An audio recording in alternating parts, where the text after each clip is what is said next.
본질을 붙들라라는 제목으로 하나님 말씀 증거하도록 하겠습니다. 지금 7장부터 12장까지가 아하스 왕의 불순종을 얘기하고 있습니다. 하나님을 의지하는데 실패한 왕 아하스를 얘기하고 있습니다. 하나님을 의지하는데 실패했기 때문에 흑암이 임하게 되었습니다. 그렇지만 하나님께서 포기하는 게 아니죠. 흑암이 있으면 빛을 보내주신다는 것입니다. 이 빛이 누구냐? 예수님이죠. 여기서 이제 메시아로 표시되어 있는데 예수님이 오신다라는 것입니다. 우리 지난 주일에도 살폈지만 우리에게는 빛을 만들어낼 능력이 없습니다. 누구도 빛을 못 만들어내잖아요. 그러면 이렇게 합리화시킬 수는 없죠. 그래서 내가 흑암에 머무른다. 어둠 가운데 머무르는 이유는 빛을 못 만들어내서가 아니라 빛을 향해서 얼굴을 돌리거나 빛을 향해서 걸어가지 않기 때문에 그렇습니다. 빛이 내 안에 있는 게 아니라 외부로부터 오는 겁니다. 그래야 흑암을 이길 수 있다는 것입니다. 그래서 예수님을 영접하고 빛을 영접하고 메시아를 영접하면 빛 가운데 살 수 있다. 이게 오늘 핵심이라는 거예요. 오늘 특별히 1절과 2절 같은 데는 예수님도 이렇게 많이 인용하셨던 말씀이죠.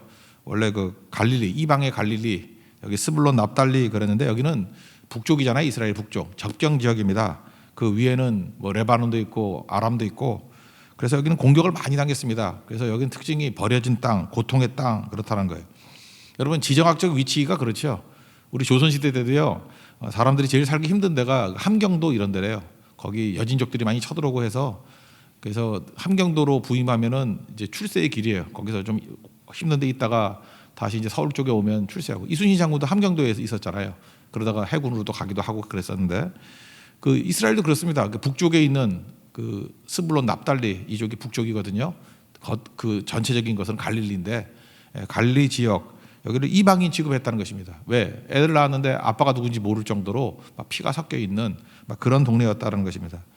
그게 흑암이거든요. 거기 예수님이 오셨다는 거예요. 예수님이 태어나기는 유다에서 태어났지만 자라나기 전에 나사렛 갈릴리에서 주로 활동하시고 그 사역을 하셨습니다. 그걸 뭐라고 설명해요? 오늘 이 구절을 가지고 설명하잖아요. 이방의 빛이 되었다고. 오늘 1절과 2절을 읽겠습니다. 시작. 전에 고통받은 자들에게는 흑암이 없으리로다. 옛적에는 여호와께서 스불론 땅과 납달리 땅이 멸시를 당하게 하셨더니 후에는 해변길과 요단 저쪽 이방의 갈릴리를 영화롭게 하셨느니라. 흑암에 행하던 백성이 큰 빛을 보고 사망의 그늘진 땅에 거주하던 자에게 빛이 도다. 오늘 빛 대신 예수님이 오셨다. 그렇게 우리 신약 백성이니까 알죠. 빛이 오면 어떤 결과가 나타나느냐? 두 가지로 얘기하고 있어요. 큰 즐거움이 있다. 또 하나는 대적들이 물러간다. 대적들을 이긴다. 기쁨과 승리 두 가지를 얘기하고 있습니다. 마찬가지로 우리에게 빛 대신 예수님이 오시면은 기쁨이 오고 또 대적을 물리치는 승리가 오게 된다라는 것입니다. 믿을 때 다 이런 일이 벌어지는 것 같아요. 저는 그 기쁨이 오는 것과 대적을 물리쳐서 승리를 맛보는 거 곰곰이 생각해 보니까 옛날 그 일본 선교할 때 생각나더라고요. 제가 아사 호란도 목사님이라고 한번 소개했던 적 있죠.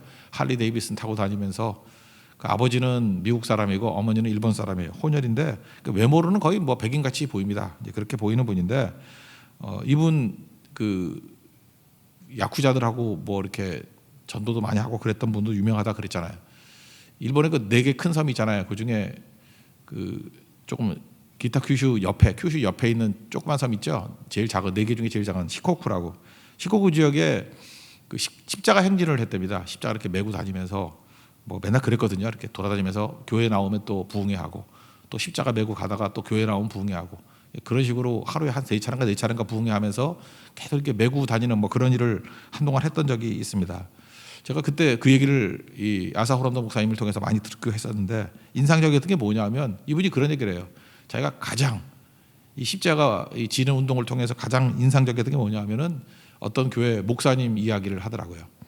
어떤 그 지방교회 어떤 목사님인데 목사님 교회를 갔더니 그 이상하게 자기 아들을 보여주려고 그러지 않더라는 거예요. 그 이유가 뭐냐? 아들이 동성애자라는 거예요. 동성애자라서 교인들한테 덕도 안 되고 되게 고민스럽고 힘들어하는 그 목사님이셨답니다. 그래도 좀 아들이 보자 그래서 뭐 말리고 있는 애들 이렇게 보게 됐대요. 근데 아들이라 그랬는데 보니까 아가씨가 나오더래요. 그러니까 여장 남자죠. 예쁘더래요. 예쁜 남자도 꾸미면 예뻐요. 아시라고요.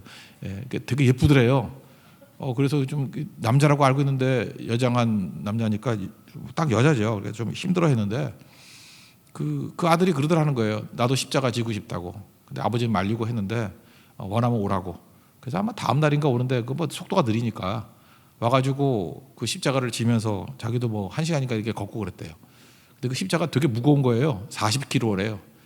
그러니까 뭐 가벼운 게 아니죠. 굉장히 무거운 십자가를 매면서 그 쉽지 않은 일이라고요. 근데 한시간 가면서 이 친구가 그 깨진 거예요. 자기는 생각할 때 십자가가 가벼운 줄 알았는데 이렇게 무거운지 몰랐다고. 그러면서 아들이니까 알 거 아니에요. 이 십자가가 내 짐이고 내 죄짐이고 내 모든 죄악들을 씻기기 위해서 예수님이 당하신 고난이라고. 그래서 깨지게 됐다는 것입니다. 뭐 좋은 거죠. 예. 그러고 난 다음에 이제 19구 지역 좀 뭐 넓으니까 거기 다 전도하고 뭐 한 달 정도 있다가 돌아왔더니 그 교회 또 다시 갔답니다. 그랬더니 어떤 청년이 뛰어오더라는 거예요. 남자 청년이. 여장 버리고 돌아온 거죠. 그러면서 아사고란도 목사님이 그런 얘기 하더라고요. 그 보통 사람이 동성애자로 되는 거는 봤지만 동성애자가 자기가 볼 때 이렇게 보통 사람으로 돌아온 건 처음 봤다고. 그래서 그 교회가 너무 기뻐하고 또 하나는 뭐예요? 그를 가정을 누르고 깼던 대적들이 물러가고 승리하게 되는 모습. 그래서 그분이 그러더라고요. 이 기쁨과 대적이 물러가는 승리는 동시에 오는 거라고. 제가 그 인상적이었어요. 그때 이 말씀 가지고 그렇게 말씀하시더라고요. 동시에 오는 거라고. 근데 이게 이 가정만 그렇겠습니까? 우리 삶에도 이런 것들이 되게 많이 있죠. 큰 기쁨이 있어요. 내용은 뭐예요? 승리예요. 이게 동시에 오는 거라고요. 그 빛 대신 흑암 가운데 있던 우리에게 예수님의 빛이 오시면 이런 일들이 벌어지게 된다는 것입니다. 여러분 삶 가운데도 이런 예수 그리스도의 빛이 임하는 우리 승리를 맛보는 하나님의 종되기를 축원합니다.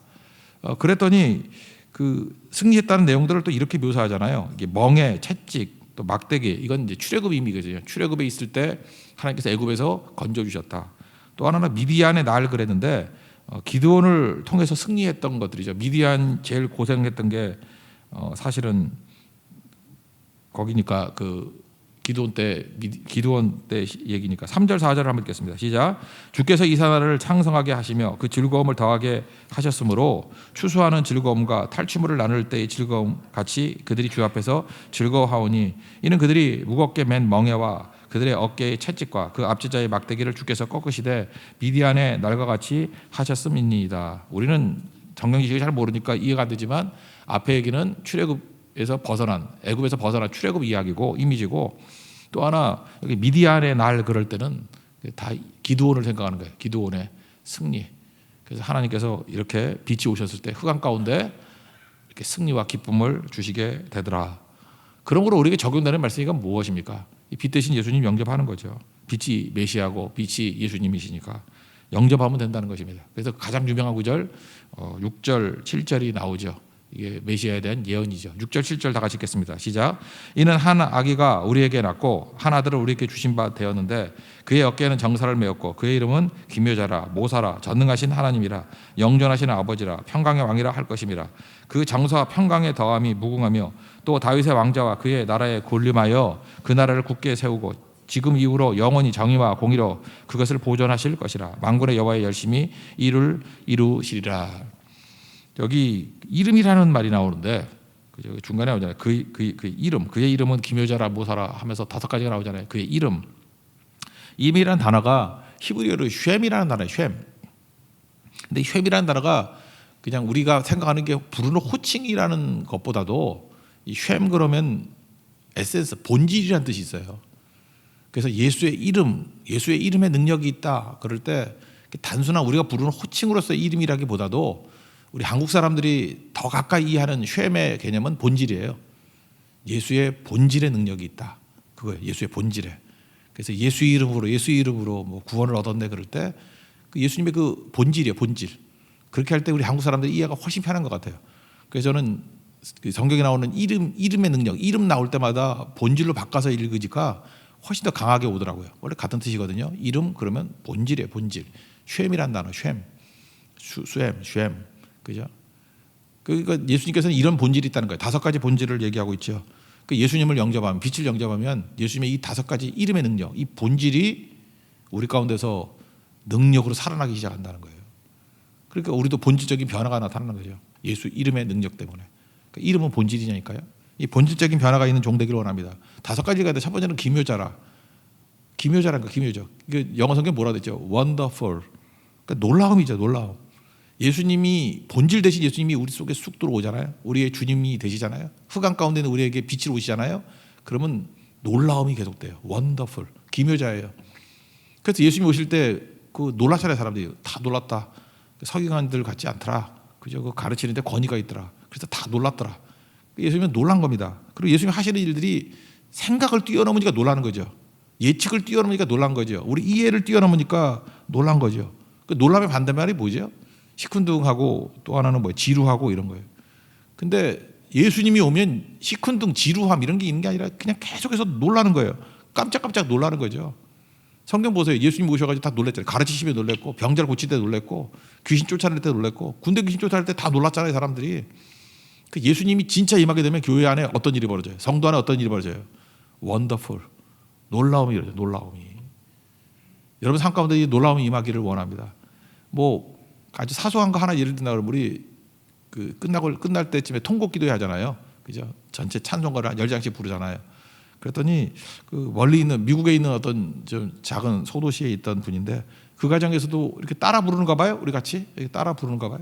같이 부르다가 그분이 뜨거움이 회복됐대요. 자기가 이렇게 신앙이 굉장히 다운돼 있었는 남자분인데 다운돼 있는데 찬송을 크게 부르다 보니까 힘이 되고 그 가사 기도가 막혔는데 기도가 터져 나왔대요. 이게 곡조 있는 기도잖아요. 성경이 찬송이. 그러니까 그 찬송 가사를 부르다가 이게 터져 나오더라는 거예요. 그리고 더한 건 뭐냐면 그렇게 한 2주 하다가 보니까 자기 아들이 믿음이 없었는데 그 아들까지도 돌아오게 됐다고. 그래서 그분이 얘기하더라고요. 참 하나님의 놀라운 은혜라고. 근데 그때 그 놀라운 그럴 때 그분 뭐 영어도 섞여 써는가 거기 원더풀이 보이더라고. 이 생각나더라고 이 생각. 그게 원더풀이죠 원더풀. 주님께서 놀라운 일들을 이루신 거 기묘자입니다. 여러분 삶 가운데 예수님께서 주인 되시면은 원더풀 할 일들이 여기저기 막 나오게 될 거예요. 놀라움이 우리 삶 속에서 터져나오게 된다는 것입니다. 또 하나는 모사죠. 영어 성분은 그 원더풀 카운셀러 이렇게 돼 있어요. 이게 합쳐가지고 한 개념 같이 보이는데 우린 따로 있죠. 원더풀 놀라움. 또 하나는 뭐예요? 모사 카운셀러. 카운셀러는 게 뭐죠? 가장 비슷한 게 그 요한복음 같은 데 보면은 보혜사 성령을 카운셀러 그러죠. 보혜사. 그러니까 옆에서 항상 도와주시는 분. 보혜사. 그게 모사예요. 모사. 보혜사 성령도 계시지만 첫 번째 보혜사는 누구예요? 또 다른 보혜사를 보내주신다 그랬으니까 첫 번째 보혜사는 예수님이죠. 또 다른 보혜사를 보내줬다 그러니까 성령님이고. 그러니까 예수님이 첫 번째 보혜사입니다. 우리 옆에서 도와주시는 분. 그죠? 이게 같이 가서 도와주면 얼마나 편하겠어요. 우리에게는 최고의 보혜사가 계십니다. 예수님이에요. 카운셀러가 계셔요. 그래서 어떤 잘못된 길로 가면 이리로 가라 그러고. 어제 말씀에 의하면 그런 거죠. 우리가 기준이 선택의 기준이 말씀이 되면 인생이 정리가 된다고. 그래서 예수를 믿고 난 다음에 변화된 모습이 뭐냐 하면 이 말씀대로 순종하게 되면은 인생이 쉬워지더라고요. 그리고 인생이 정리가 돼요. 왜냐하면 이 모사 되신 예수님께서 어떤 기준을 가슴에 팍 심어줘요. 기둥 같은 기준 하나 팍 심어줘요. 그럼 그 이전까지 바다같이 이렇게 막 혼란했던 인생이었는데 그쪽 부분에서 그냥 쭉 정리가 돼버려요. 그 정리가 될 때 어떤 일이 벌어지죠? 단순해지고 쉬워지니까 힘차게 나가요. 여러분도 그러잖아요. 어떤 걸 갖다가 뭐 이렇게 통했다 그러는 게 있잖아요. 뭐를 하나 발견했다 뭐 이러는 것들. 어떤 사고를 하거나 공부를 하거나 할 때. 맥 잡았다 뭐 이러잖아요. 감 잡았다. 그게 정리가 됐다는 얘기거든요. 일상생활 그러잖아요. 근데 예수님께서는 모사라는 거 저는 그렇게 생각해요. 정리시키는 영이에요. 정리시키는 분이에요. 우리를 기준을 딱 선정하게 만들어서 쭉 정리가 되는 거라고. 여러분 삶 가운데도 예수님 없기 때문에 혼란이 있는 것입니다. 어둠 가운데 있는 흑암 가운데 있는 거예요. 예수님 오시면 우리의 모사가 되시기 때문에 모사라는 건 뭐 일일이 이리 가라 저리 가라 그런 의미도 있겠지만 어떤 기준 하나를 딱 정해줘 가지고 인생이 복잡하지 않고 정리가 되는 인생이 되도록 만들어 주신다는 것입니다. 그리고 우리에겐 지금도 계속 동행하시는 보혜사 성령님이 계시죠. 성령과 함께 동행할 때 인생이 단순해집니다. 정리될 것입니다. 그 은혜를 누리는 믿음의 종 되기를 바랍니다. 그리고 세 번째 되기는 뭐예요? 전능하신 하나님 그랬죠. 올마이티가 불가능이 없다 그런 거죠. 하나님 묘사할 때 다 불가능이 없다 그런 거 아니에요. 그래서 왜 불가능이 없어지는 거죠? 그 창조주 하나님이 전능하신 하나님이니까 그분이 예수님이거든요. 창조주 예수님이 창조주 하나님이 결국 전능하신 하나님이 되신다는 것입니다. 우리 삶 속에 다 승리하게 되는 거죠. 기도의 의미가 뭐죠? 하나님의 전능성과 우리가 연결됐다 그렇게 말할 수도 있지만 또 하나는 우리의 삶의 모든 것이 다 하나님의 전쟁이 되게 만드는 거예요. 내가 싸우면 지잖아요. 그죠? 근데 하나님이 싸우면 이기죠. 다윗 보세요. 내가 골리앗과 싸운다 그러지 않고 골리앗과 하나님이 싸운다 그러니까 이기잖아요. 그러니까 기도는 뭐예요? 우리 삶에 있는 모든 일들, 모든 사역들, 모든 전쟁을 하나님의 전쟁이 되게 만드는 거예요. 그럼 승리하겠죠. 예수님이 어떤 분이기 때문에요? 전능하신 하나님이기 때문에 그렇다라는 것입니다. 그래서 내가 하면 내 일이지만 하나님께 맡기고 일을 하면 하나님의 일이잖아요. 내가 싸우면 내 전쟁이지만 하나님께 맡기면 하나님의 전쟁이 되지 않습니까? 그래서 예수님을 모신다는 것은 하나님의 전쟁이 되게 만들어서 언제나 승리하게 된다. 특별히 여기서 전능하신 하나님 그럴 때 그 스바냐서 3장 17절 옛날에 뭐 찬양으로도 많이 불렀는데 너희 하나님 여호와가 너희 가운데 계시니 그는 구원을 베푸실 전능자시라. 이게 똑같은 말이에요. 전능하신 하나님. 구원을 베푸신 전능자라. 그 구원을 베푸신 전능자가 오시면 어떤 일이 벌어지는지 여기 좀 자세히 설명하거든요. 첫 번째 너로 말미암아 기쁨을 이기지 못하게 하시며 막 기쁨이 터져나와요. 전능하신 예수님이 우리 가운데 기쁨이 임한다. 아까도 얘기했잖아요. 기쁨이 임한다. 또 하나는 너를 잠잠히 사랑하시며 저는 이 번역도 맞지만 히브리어 번역에 두 가지 번역이 있어요. 너를 잠잠히 사랑하신다. 그러니까 하나님께서 조용히 사랑하신다. 이렇게도 번역할 수 있지만 저는 반대 번역을 더 좋아해요. 너희를 사랑하시기 때문에 너희 삶이 잠잠해질 거야. 난 이 표현이 더 좋아요. 두 가지 해석이 다 다른 거거든요. 하나님께서 우리를 너무너무 사랑하시기 때문에 이것도 맞잖아요. 그죠? 우리 너무너무 사랑하시기 때문에 너희 삶이 잠잠해질 거야. 풍랑이 있지 않습니까? 나를 사랑하신 예수님이 오시면 잠잠해져요. 풍랑이 잠잠해져요. 갈등이 있지 않습니까? 나를 너무 사랑하기 때문에 갈등이 잠잠해져요. 문제가 있지 않습니까? 나를 너무 사랑하시기 때문에 그 사랑으로 인해서 내 삶의 문제가 잠잠해진다고. 그 하나님을 믿습니까? 그게 전능하신 하나님이에요. 그죠? 너희를 구원을 베푸실 전능자시라. 구원을 베푸실 전능자시라. 그게 예수님입니다. 빛 대신 예수님. 전능하신 하나님. 네 번째는 영존하시는 아버지. Everlasting Father. 영존하신 아버지. 예수님은 어떤 분이에요? 아버지십니다. 아저씨가 아니에요. 어저께 얘기했죠. 아저씨가 아니라고. 아저씨는 막 기적을 행해요. 막 10만 원씩 주고 20만 원씩 주고. 아저씨 쫓아가면 망합니다. 아저씨는 몸에 나쁜 거 자꾸 먹으라 그러고. 근데 아버지는 안 그렇죠. 아버지는 기적이 없어요. 귀찮기만 해. 근데 내 살 길이에요. 근데 우리 아버지가 있다. 이게 탕자 비유 보면 되죠. 돌아갈 아버지예요. 아버지. 저도 지금 아버지 추억이 많이 생각나는데 그랬던 것 같아요. 제 삶에도 이렇게 뭐 젊었을 때 어려운 일이 많지 않았습니까? 근데 별로 말씀도 없으셨는데 그랬어요. 한 번은 제가 중개 결단. 그게 뭐였냐면 다 때려치고 이제 신학교 가려고 그럴 때였는데 제가 그때 생각보다 여건이 좋았어요. 여러 가지 좋았는데 그걸 왜 버리나 주변 사람들이 그럴 상황이었는데 하여튼 그래서 상황이 되게 좋았는데 마음 가운데 이게 소명이 있더라고요. 그래서 신학교를 간다 그럴 때 우리 어머니는 울었지만 우리 아버지가 뭐라 그랬냐면 그 한마디 기억나요. 딱 한마디 하더라고요. 그 신학교 들어갈 때 그 입구에서 힘들면 돌아와. 힘들면 돌아와? 무슨 책임을 지려고? 근데 그게 힘이 됐어요. 힘들면 돌아와. 어딜 돌아가는지도 모르겠어. 힘들면 돌아와. 근데 뭐가 이렇게 바닥이 있는 것 같더라고요. 그죠? 갈 곳이 있는 것 같더라고요. 아무리 어려워도 난 그게 우리 육신의 아버지라고 생각하지는 않았어요. 힘들면 돌아와. 하나님 아버지가 있잖아요. 어딜 가든지.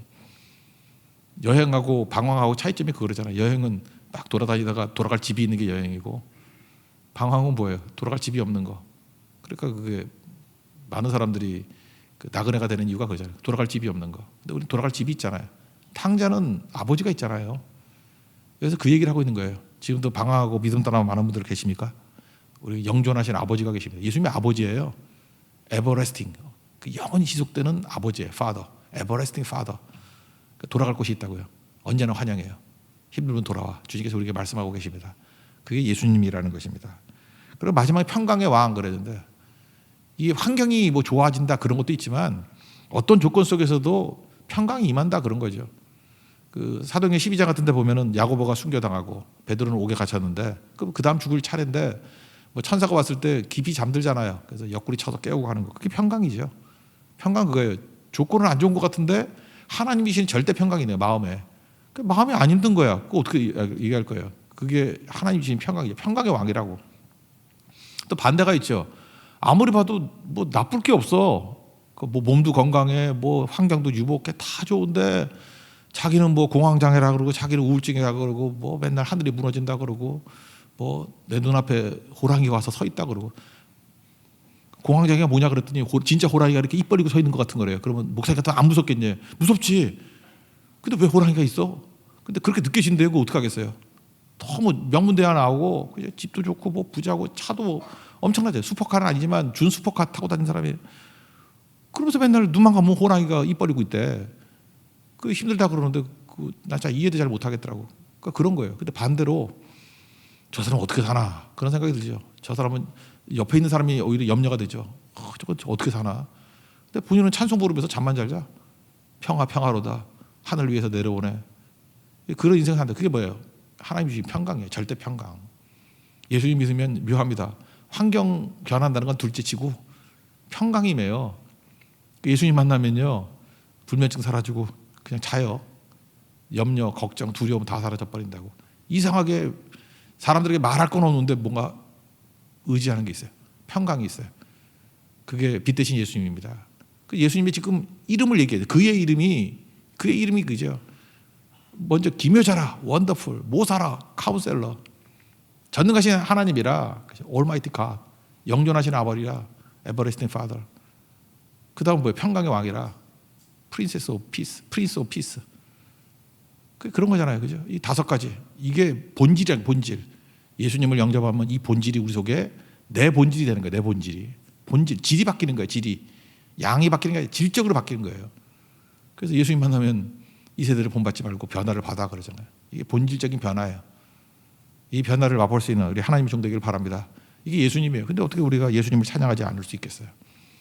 근데 이 8절 이하부터 나오는 건 뭐냐면 근데도 이거를 거절한다는 거예요. 이 아하스라는 바보 같은 녀석은. 그래서 예수님이 또 말씀으로 여기 묘사되어 있는데 말씀이 왔는데 이 거절하더라고요. 말씀 받아들이면 야곱이 이스라엘 된다. 제일 좋은 이미지잖아요. 야곱이 이스라엘 된다. 창세기 32장에 나오는 제일 좋은 변화의 얘기죠. 야복강가의 얘기. 8절 읽겠습니다. 시작. 주께서 야곱에게 말씀을 보내시며 그것을 이스라엘에게 임하게 하셨은즉. 야곱에게 말씀이 보내니까 이스라엘이 되더라. 원래 야곱의 특징이 뭐예요? 뭐 움켜잡다 이런 거잖아요. 에고. 내 힘으로 사는 게 야곱인데 환도뼈, 그러니까 허벅지 관절을 내리치니까 그러니까 나를 의지할 때 어깨 만들어 버리잖아요. 하나님 축복을 구하죠. 내 힘으로 못 삽니다. 하나님 힘으로 살 수밖에 없습니다. 은혜 주세요. 축복 주세요. 은혜의 힘으로 살아갑니다. 하나님만 의지합니다. 그랬더니 하나님이 이긴 자, 위너라는 이름, 이스라엘 이름 바꿔줬잖아요. 우리가 이스라엘 될 수 있는, 위너 될 수 있는 길이 뭐예요? 나를 부정하고 예수님의 능력 의지하면 이스라엘 된다는 거예요. 우리 2가지 길이 있습니다. 선악과의 길, 첫 번째 아담의 길이고 또 하나는 십자가의 길, 2번째 아담이 예수님의 길이에요. 선악과는 뭐죠? 이거 먹으면 하나님같이 된다는 거죠. 선악과의 특징이 뭔지 알아요? 에고가 강조되는 거예요. 그러니까 이름이 선악이잖아. 선악을 누가 판단해요? 내가 판단해. 저건 선한 거, 악한 거. 그래서 선악과 인생은 그냥 맨날 판단만 하고 다녀. 정죄만 하고 다녀. 맨날 옳으니 그러니 설교를 들으면서 저거 맞니 틀리니 뭐 저 사람 좋니 나쁘니 뭐 그냥 머릿속에 맨날 그거밖에 없어요. 그죠? 좋고 나쁘다. 뭐 저거는 훌륭하다 안 훌륭하다. 저거는 맞다 틀리다. 저거는 바람직하다 바람직하지 않다. 저건 죽어야 된다 살아야 된다. 뭐 맨날 그러고만 살아요. 그게 선악과라고. 중심이 뭐예요? 나예요. 근데 십자가의 삶, 예수님의 삶은 뭐예요? 희생과 성김이잖아요. 그럼 망할 것 같이 보이죠. 그때 다 살아나기 시작한다는 것입니다. 그래서 예수의 길을 걸어가자 뭐 그런 얘기죠. 근데 이거 못 받아들이고 고집 부리는 거예요. 계속 자기 길. 그래서 교만과 완악하다 그러고 이거 뭐 하나님께서 뭐라 그러죠? 여기 뭐 벽돌을 깨버리니까 그냥 자신만 내가 그 다듬은 돌로 뭐 건물 지을게. 뽕나무를 뽑으면 제일 좋은 건축자가 뭐예요? 백향목으로 뭐 할게. 이러면서 계속해서 내 힘으로 할 수 있어. 이걸 뭐라 그러지? 정신승리라 그러나? 박살 나면서도 아하스는 계속해서 그러는 거예요. 정신승리 하는 거예요. 하나님이 치시더라도 내 힘으로 일어설 수 있어. 바보짓 그 말하는 거죠. 9절부터 11절까지 읽겠습니다. 시작. 모든 백성 곧 에브라임과 사마리아 주민이 알 것이오늘 그들이 교만하고 완악한 마음으로 말하기를 벽돌이 무너졌으나 우리는 다듬은 돌로 쌓고 뽕나무들이 찍혔으나 우리는 백향모로 그것을 대신하리라 하는도다. 그러므로 여호와께서 어르신의 대적들을 일으켜 그를 치게 하시며 그의 원수들을 격동시키리니. 이게 그 허벅지 관절을 내리치는 하나님의 사랑하고 똑같은 거죠. 그 관절을 왜 내리쳐요? 주님 의지하라고. 자기 의지하는 거 그만하고 이제 하나님 의지하고 나아가라고. 하나님 의지하면 승리하는 거죠. 13절 읽겠습니다. 시작. 그리하여도 그 백성이 자기들을 치시는 이에게로 돌아오지 아니하며 만군의 여호와를 찾지 아니하도다. 우리에게 고난을 주시는 목적이 뭐예요? 고난이 이거라고요. 내가 할 수 없음을 깨달으라는 메시지예요. 그러니까 모든 고난의 특징은 그거예요. 하나님 고난 왜 주셔요? 내가 할 수 없어. 그걸 깨달으라는 거예요. 내가 할 수 없어. 그러니까 주님만 의지해. 그게 목적이에요. 그럼 끝나는 거죠. 그 베드로 보세요. 밤새도록 그물 던졌지만 잡은 게 없어요. 그 고난이죠. 근데 말씀 듣고 했더니 그물 찢어지게 잡았어요. 그 깨달은 게 뭐예요? 죄인입니다. 나를 떠나소서. 그리고 그다음부터 주님만 의지하잖아요. 자기의 그 어부됨, 자기의 전문성 이런 거 다 포기해버리고 말씀에 의지하여 그물을 내리이다. 그러니까 주님만 의지하는 삶을 평생 살겠습니다. 그 고백 아니에요? 나는 낙띵입니다. 아무것도 아닙니다. 난 죄인입니다. 불쌍히 여기주세요. 나는 아무것도 아니라는 거 아니에요. 고난의 목적은 내가 아무것도 아닌 것을 깨닫게 만드는 힘이에요. 그러면 고난 때문에 넘어지지 않는 이유가 뭐죠? 더 능력 있는 본질인, 아까 있잖아요. 그죠? 기묘자라, 모사라, 전능하신 하나님이라, 영존하신 아버지라, 평강의 왕이라, 그런 예수 그리스도의 본질이 우리 속에 들어오니 얼마나 강력해요. 말씀만 들어도 강력하잖아요. 그게 내 삶 속에 쑥 들어와 버린다고. 그게 아니면 어떤 일이 벌어져요? 자기 힘으로 그냥 발버둥 치다가 끝나버리는 불쌍한 인생이 된다는 것입니다. 그리고 우리가 주님만 의지하는 우리 하나님의 거룩한 백성 되기를 축원합니다. 뒤에 나오는 얘기 중에 제일 중요한 건 뭐냐면 지도자들의 문제가 있다는 거예요. 이렇게 예수님의 본질을 쫙 받아들이면 되는데 지도자들이 자기들끼리 자기한테만 몰아가니까 안 돼. 양몰이 개가 돼야 되는데 그걸로 몰아가지 않으니까 문제가 되더라. 그래서 그 지도자들에 대한 질책들이 쭉 나와요. 이 엉터리 지도자들 따라가지 말라. 여러분 마찬가지입니다. 교회 와서도 더 이렇게 사람 의지하면 안 돼요. 그래서 모든 예배와 모든 말씀의 중심은 예수님께 가면 되는 거예요. 사람은 자꾸 사라져야 된다고. 한번 보세요. 패턴이 어때요? 요즘에 우리가 고난을 맞이합니다. 지금 어려움을 당하는데 더 어려움에서 벗어나지 못하는 이유가 이거예요. 우리 성도들은 어떠냐면 어려워요. 어려움은 요즘에 맨날 하는 일이 뭐야? 뭐 많은 사람이 그래요. 유튜브 보잖아. 어려워. 그 유튜브로 와서 뭘 보죠? 목사님들 뭐 설교를 찾을 수 있겠지. 듣고 싶은 거 찾지 않아요? 그렇죠. 듣고 싶은 거 찾잖아요. 내가 지금 마음이 답답해, 컬컬해. 듣고 싶은 거 찾아요.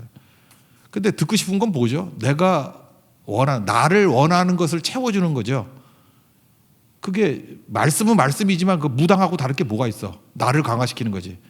듣고 싶은 거를 들어요. 그러면 내 생각이 강화되는 거죠. 그렇잖아요. 여러분 지금 듣기 싫은 것도 듣잖아요. 여기서는 와야 되니까 우리 교인이니까 신경질 나게 왜 잠깐 이사해서만 해. 딴 거 하지. 듣기 싫은 것도 듣잖아요. 그러면 이게 깨질 수 있지만 듣고 싶은 거를 듣는다 그러면 계속 좋은 것만 듣잖아. 그러니까 자기가 강화가 되는 거죠. 강화가 되고 이렇게 듣고 싶은 걸 잠깐만 듣다 보면 그분의 명성도 올라갈 거죠. 그 목사님 명성도 올라가는데 듣고 싶은 거 듣는 사람에게도 예수님이 없고 명성이 올라가다 보면 목사들도 함정에 빠질 수 있잖아요. 듣기를 원하는 설교를 할 수 있잖아. 주님이 전하라는 말씀보다도. 그러니까 목사에게도 예수님이 사라져. 성도들에게도 예수님이 사라져. 이게 뭐죠? 성경이 말하는 타락상, 종교적 타락상과 똑같이 돼버린다고. 주의 음성 들어야 돼요. 그래서 목사는 자꾸만 성도들 반응에 너무 예민하면 안 돼. 하나님의 반응에 예민해야 돼요. 하나님 말씀이 무엇인가 하나님 말씀이 있는데 다 증거해 주고 어떤 성도가 돼야 되느냐 하면 내가 듣고 싶은 거 들으면 안 되고요. 혹시 뭐 이렇게 듣는다 그러면 여기서부터 여기까지 다 드세요. 그러면 되고 그냥 우리 교회 다녀요. 그럼 돼. 뭐 딴 거 없어 그냥. 듣기 좋은 것도 있지만 듣기 나쁜 것도 있고 다 들어야 돼요. 그죠? 그러면 예수님 만나면 살아. 예수님 만나면. 사람 만나면 다 망합니다. 이거 여러분 평생 잊지 마십시오. 어떤 사람도 사람 만나면 망하고 예수님 만나면 예수님의 이름의 능력, 본질이 들어온다니까. 본질. 우리 예수님 만나십시오. 그리고 여러분 인생 가운데 원더풀, 기묘함이 나타날 것이고 카운셀러, 우리 인생의 모든 길들이 정리가 될 것이고 전능하신 하나님, 불가능이 없어요. 없는 것을 있는 것 같이 부르시는 하나님이에요. 에버레스팅 파더, 아저씨 아니에요. 우리 아버지예요. 돌아갈 곳이 있어요. 아버지는 다 품어주고 우리 세워주잖아요. 그리고 평강이 올 겁니다. 프린스 오브 피스, 평강의 여러분 왕이 될 거예요. 여러분 인생들이. 그게 믿음입니다. 오늘도 예수님 만나서 변화되는 거룩한 믿음의 종 되기를 축원합니다. 자리에서 일어나겠습니다. 주품의 풍소서 찬양하겠습니다.